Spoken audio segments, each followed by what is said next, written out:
Não tem mais jeito, parceiro. O trânsito de Salvador tá igual a fila do SUS, rapaz. Aí você tem que esperar meia hora para andar 30 centímetros.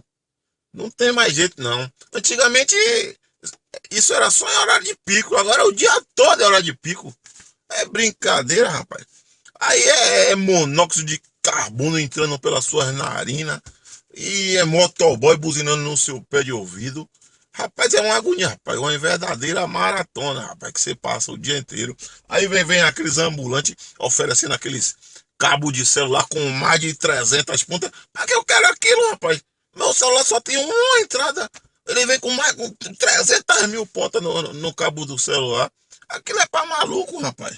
Pô, essa poluição aí, carro soltando fumaça pra lá e pra cá, e o monóxido de carbono invadindo os seus pulmões, aquela saúde de ferro que você tinha, que você adquiriu quando era menino, que sua mãe comprava para você emulsão Scott, era anemocol, biotônico fontoura, já foi, pai, acaba tudo aí.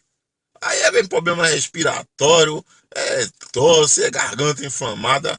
Não é brincadeira não, viu, velho? Olha, definitivamente, nós temos que devolver o Brasil para os índios e ainda pedir desculpa, viu? Porque tá uma verdadeira esborne isso aqui, viu? Pra mim não deu não, né? Já fui.